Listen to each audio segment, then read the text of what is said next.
Hello dear students, good morning all of you. ये students, आज का जो मेरा टॉपिक है चैप्टर 1 कूलाम का नियम तथा वैद्युत क्षेत्र, क्लास 12 आंकिक प्रश्न। मैं चैप्टर 1 कूलाम का नियम तथा वैद्युत क्षेत्र के जितने भी टॉपिक थे धीरे धीरे लगभग सबका मैं वीडियो अपलोड कर चुका हूँ। आज मैं न्यूमेरिकल का आंकिक प्रश्न का वीडियो बनाने जा रहा हूँ। जो एक जैसे प्रश्न है उनमें से एक प्रश्न का मैं बना दूंगा, बाकी जो भी बचेंगे स्वयं से आप कर सकते हैं, जो इम्पोर्टेंट है प्राय एग्जाम में पूछे जाते हैं। चलिए अपने टॉपिक पे आते हैं। पहला प्रश्न जो मेरा है, जैसा कि आप अपने बुक में देख पा रहे होंगे, क्वेश्चन नंबर 5, 7n14 नाभिक पर कूलाम में आवेश की गणना कीजिए। तो 7n14, अब आप समझ रहे होंगे 7n मतलब ये जो है, ये सात मेरा क्या है, ये हमारा सात जो है ये इलेक्ट्रॉन है, ये इलेक्ट्रॉन है। और ये जो 14 है ये क्या है, ये इसका परमाणु भार या द्रव्यमान संख्या है। और लगभग आप जानते हैं कि जो मेरा नाभिक होता है, नाभिक का जो संगठन होता है, नाभिक का संगठन मतलब रचना जिससे मिलकर बना होता है, बराबर जो उसका द्रव्यमान होता है बराबर होता है प्रोटॉन प्लस न्यूट्रॉन, है ना। इसको आप जानते ही हैं, इसमें कोई प्रॉब्लम तो है नहीं। अब देखिए, नाभिक का संगठन जो होता है प्रोटॉन, मतलब जो नाभिक हमारा होता है उसके नाभिक में प्रोटॉन और न्यूट्रॉन होते हैं, है ना। या नाभिक का द्रव्यमान, ये जो 14 है ये द्रव्यमान संख्या भी हम मान लेते हैं, या जो भी। तो इसके नाभिक में, इसका नाभिक संगठन जो है ये प्रोटॉन न्यूट्रॉन से मिलकर बना होता है, और इतना बराबर ही होता है परमाणु भार या द्रव्यमान संख्या, परमाणु भार या द्रव्यमान संख्या। तो ये द्रव्यमान, ये प्रोटॉन कितना हो गया।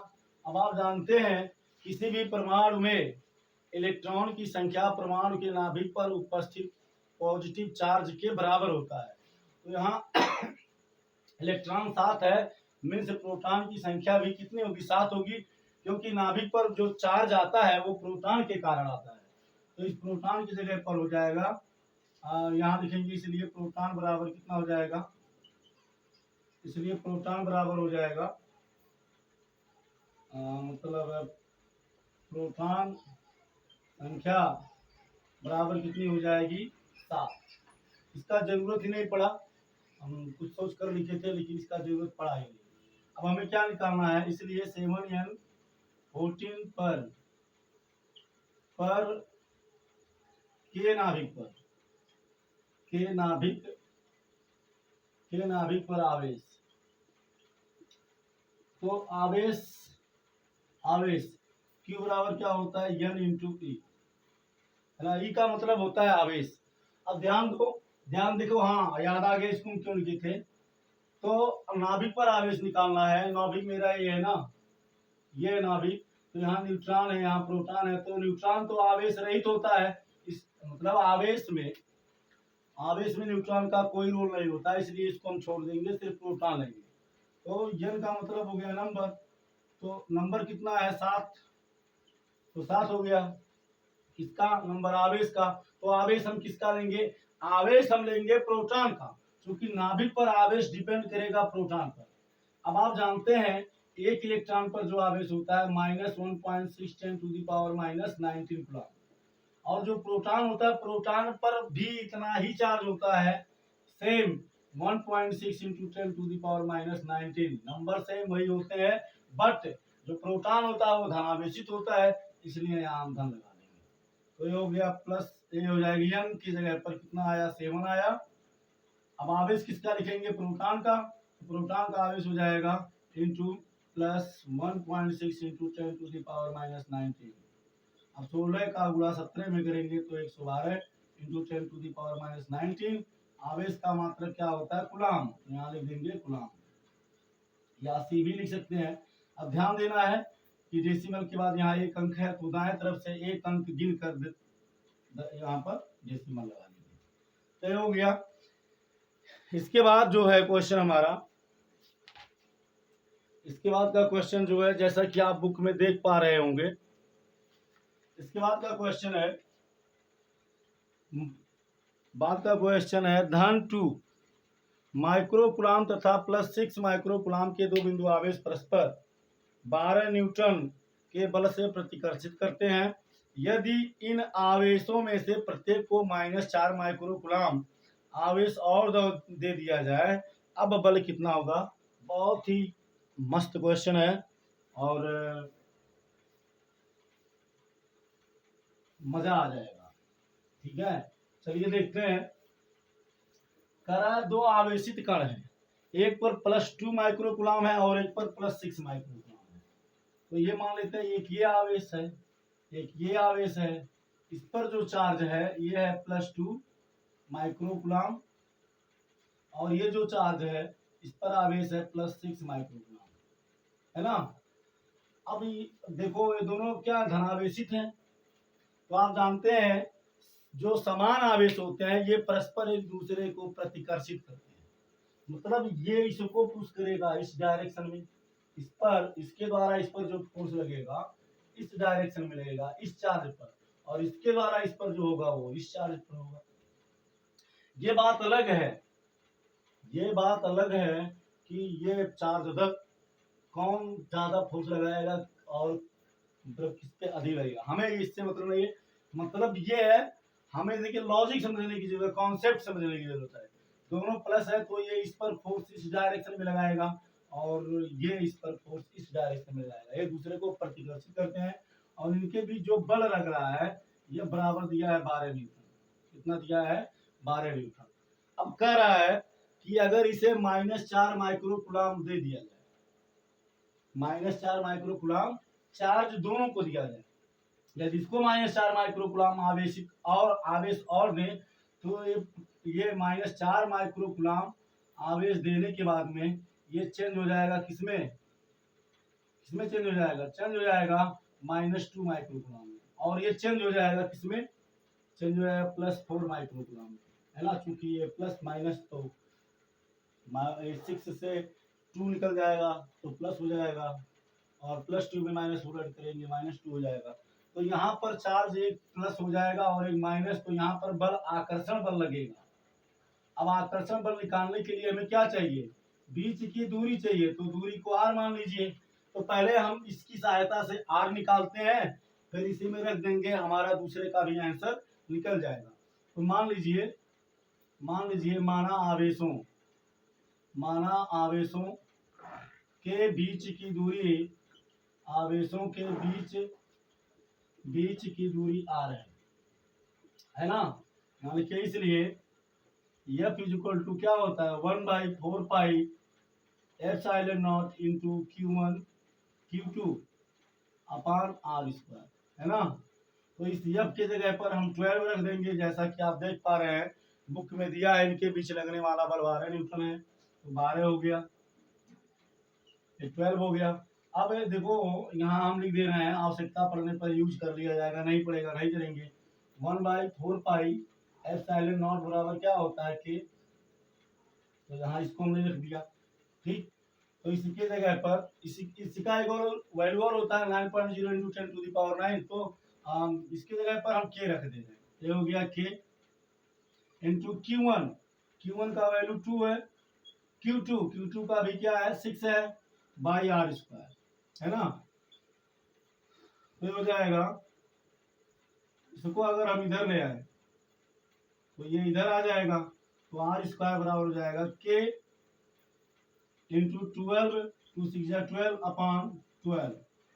ये आएगा इधर डिवाइड हो जाएगा, तो 12 से 12 कैंसिल, तो r² बराबर कितना आ जाएगा के। चलिए इसको हम ऐसे ही रखते हैं, इसको 1 मान लेते हैं। अब यहाँ देखिए, इसलिए -4 माइक्रोकुलाम दोनों को, ठीक है ना, इसलिए दोनों को -4 माइक्रोकुलाम आवेश देने के बाद गिरने के बाद आवेश। तो पहला जो मेरा है Q1 बराबर क्या दिया है, Q1 बराबर दिया +2 माइक्रोकुलाम। अब इसको जब आवेशित करेंगे कितना आवेश और देंगे, -4 माइक्रोकुलाम। तो ये हमें मिलेगा प्लस माइनस माइनस 4 से 2 जाएगा तो मिलेगा 2 माइक्रोकुलाम, है ना। देखिए अधिक है इसके सामने यहाँ माइनस है तो ये माइनस हो जाएगा। फिर Q2 बराबर कितना है, Q2 है +6 माइक्रोकुलाम। इसको भी आवेशित किया जा रहा है, दोनों को -4 माइक्रोकुलाम ही आवेश दिया जा रहा है। ठीक, तो ये प्लस ये माइनस सब्ट्रैक्ट हो जाएगा, 6 से 4 निकल जाएगा, क्या बचेगा 2 माइक्रोकुलाम। अब देखिए ये होगा +2 माइक्रोकुलाम। अब ये चार्ज इस तरह से बनेगा, डिस्टेंस वही है डियर स्टूडेंट्स, ये जो डिस्टेंस है दोनों का वही है, ठीक है ना। यहाँ आर था, आर यहाँ भी है, प्लस इसको भी -4 माइक्रोकुलाम चार्ज दिया गया और इसको भी -4 माइक्रोकुलाम चार्ज दिया गया। तो जब इसको -4 माइक्रोकुलाम चार्ज दिया गया तो ये क्या हो गया, -2 माइक्रोकुलाम हो गया। और जब इसको -4 माइक्रोकुलाम चार्ज दिया गया तो ये कितना हो गया, ये +2 माइक्रोकुलाम हो गया, ठीक है ना। अब यहाँ इनके बीच देखिए, अब यहाँ पर प्रतिकर्षण बल लग रहा था, ये माइनस है ये प्लस है, तो यहाँ अट्रैक्ट करेंगे, ये प्लस माइनस क्या करेंगे, अट्रैक्ट करेंगे। जैसे कि चुंबक अट्रैक्ट कर लेता है लोहे को, क्यों, क्योंकि लोहा धनावेशित होता है, उस पर पॉजिटिव चार्ज होते हैं, और मेरा जो मैग्नेट होता है ऋणावेशित होता है, उस पर निगेटिव चार्ज होते हैं। तो प्लस माइनस के बीच अट्रैक्शन फोर्स लगेगा, यहाँ आकर्षण बल लगेगा। अब यहाँ इसके बीच कितना फोर्स लगेगा, इसी फोर्स को कैलकुलेट करना है। इसलिए F equal to 1/4 pi epsilon not into Q1 Q2 by R square, है ना। तो इसके जगह पर हम के रख देते हैं, हम ऑलरेडी यहाँ लिख चुके हैं। काम पड़ेगा तो इसका वैल्यू रखेंगे, नहीं पड़ेगा कटेगा तो नहीं रखेंगे। तो इसके जगह पे हमने रख दिया के इंटू Q1, Q1 का वैल्यू कितना है 2 है, यहाँ देखिए 2 है, 2 Q2 का भी 2 बाई R स्क्वायर, तो R square R F equal to, है ना। अब ये हो गया k इंटू 2 × 4/r²। देखो आर स्क्वायर का वैल्यू कितना निकला है k, यहाँ लिखिए, चूंकि r² बराबर k, एक से, कहाँ से, एक से, ठीक है ना। तो यहाँ एक से r² की जगह पर हम k रख देंगे, तो k से k कैंसिल आउट हो जाएगा। तो F इक्वल टू हमें क्या मिलेगा, 4 मिलेगा, और क्या मिलेगा, न्यूटन। कैसा बल लगेगा, आवेश दोनों क्या है, अपोजिट है, अपोजिट चार्ज के बीच लगने वाला फोर्स क्या होता है, आकर्षण बल। तो यहाँ जो बल लगेगा आकर्षण बल, अट्रैक्शन फोर्स लगेगा, है ना। चलिए फटाफट स्क्रीनशॉट लीजिए, इसके बाद हम आगे बढ़ते हैं।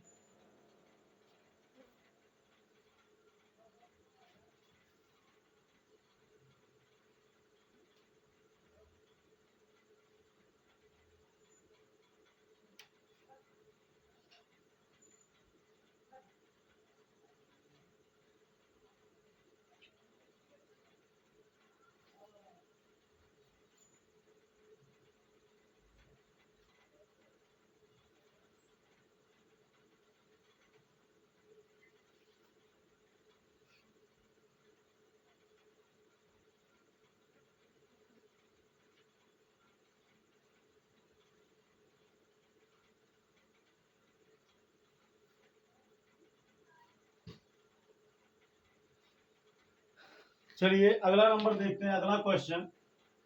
अगला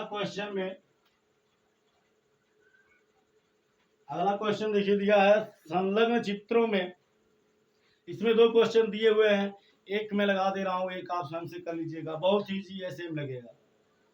संलग्न चित्रों में समान रूप से आवेशित 3 कण ए बी व सी दिखाए गए हैं।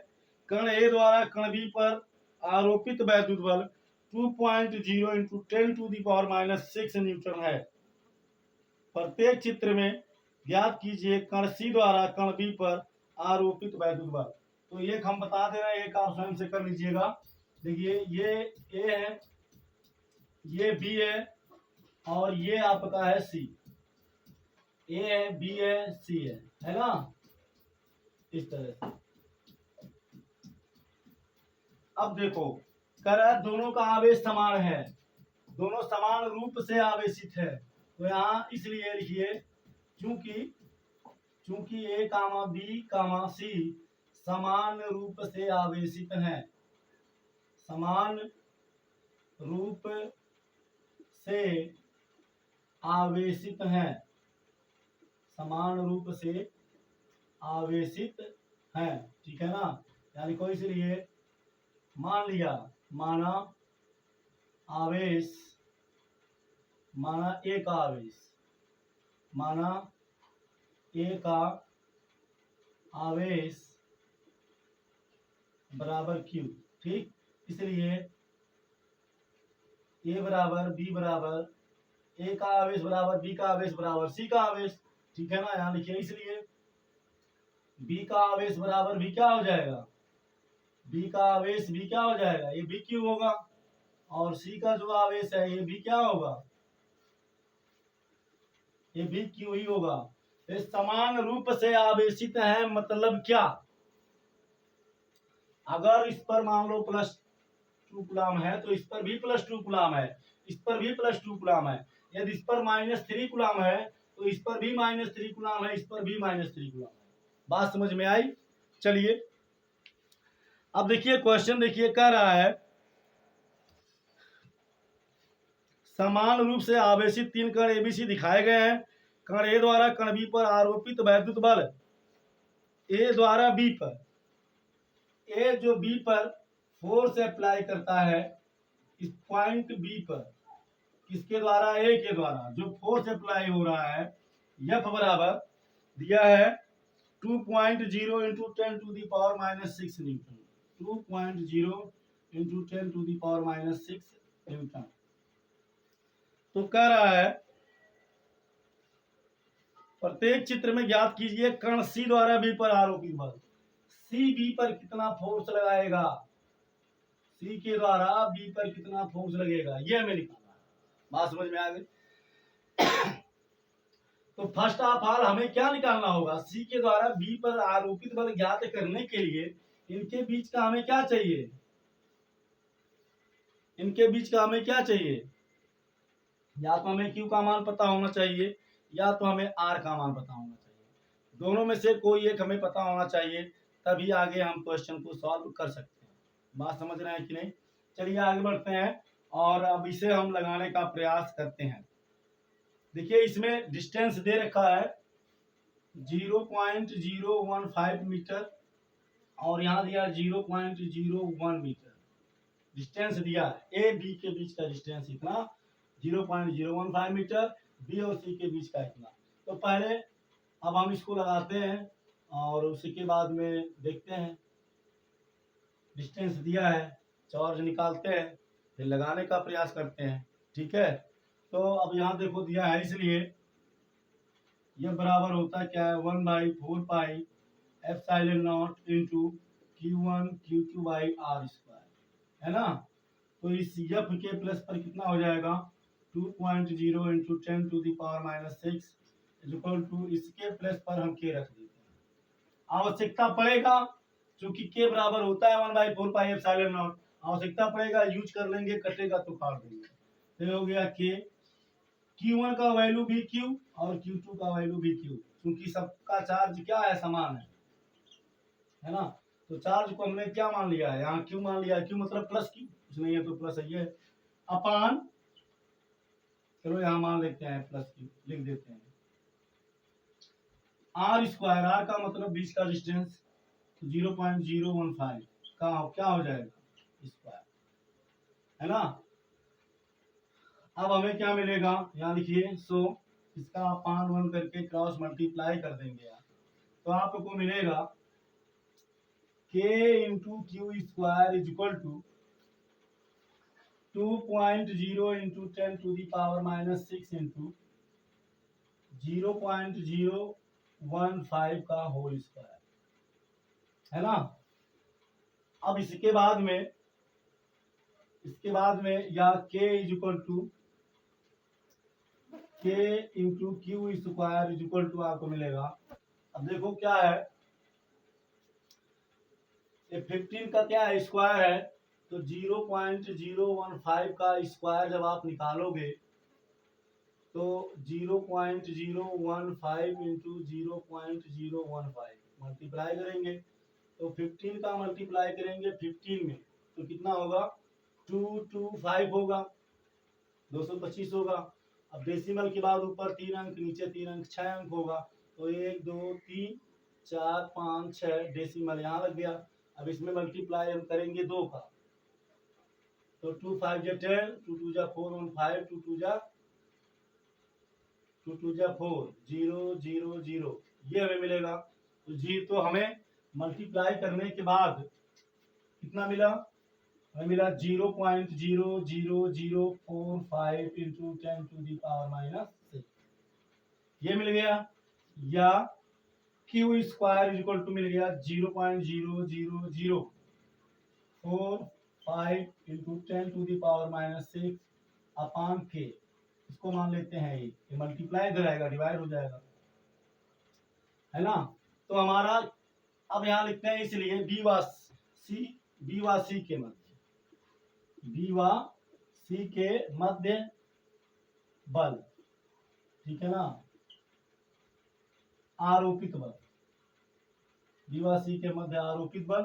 अब देखिए अभी हम ये कुछ नहीं कहा जा सकता लगाएंगे उसके बाद पता चल जाएगा कि किसका फोर्स मैक्सिमम होगा तो किस डायरेक्शन में होगा। तो यहाँ लिखिए इसलिए F equal to 1/4 pi epsilon not into Q1 Q2 by R square. तो देखिए ये 1/4 पाई एप्सिलॉन नॉट है इसके जगह पर हम K लिख देते हैं। Q1 का वैल्यू भी Q और Q2 का वैल्यू भी Q क्योंकि समान रूप से आवेशित है पहले ही यहाँ मान चुके हैं प्लस Q चार्ज है बाई R स्क्वायर ठीक। R F is equal to आपको मिलेगा K इंटू Q का मल्टीप्लाई Q में तो Q square by R square. R का वैल्यू कितना है 0.10 मीटर है तो जाएगा 0.010 मीटर का क्या स्क्वायर है तो स्क्वायर हो जाएगा है ना। अब क्या है R F is equal to आपको क्या मिलेगा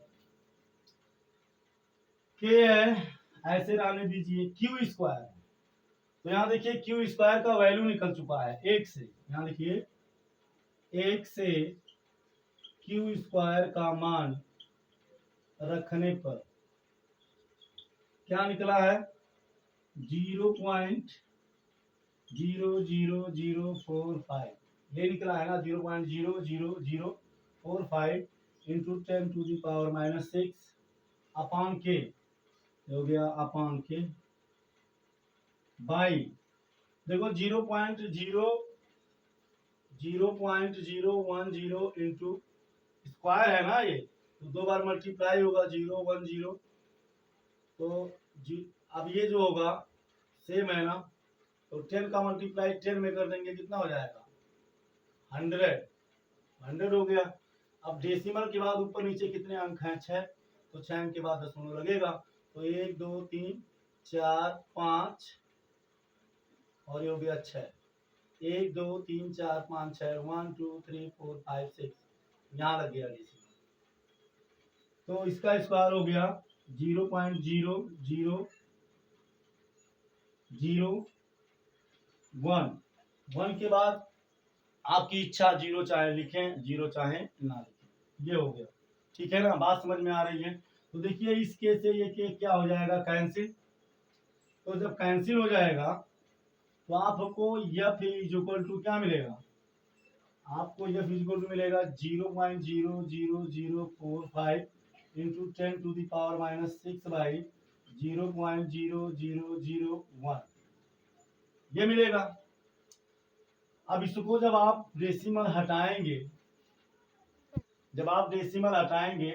तो ये कितना डेसिमल जाएगा 1 2 3 4 जब इस 4 अंक का दशमलव आप हटाएंगे तो ऊपर से भी 4 अंक जाएगा ऐसे 1 2 3 4 तो मिलेगा 4 पॉइंट ये डेसिमल जब यहाँ से यहाँ आएगा 0.0001 ये डेसिमल बराबर आप जब इस डेसिमल को यहाँ लगा देंगे, इस वाले को यहाँ रखेंगे, तो कितना अंक दाया गया आप गिन सकते हैं 1 2 3 4, ठीक है ना। 4 डिजिट शिफ्ट हो गया राइट हैंड में, तो ऊपर भी 4 डिजिट शिफ्ट होगा राइट हैंड में, तो 1 2 3 4, यानी ये जो डेसिमल है, ये डेसिमल यहाँ शिफ्ट हो जाएगा 4.5/1 इंटू 10⁻⁻6,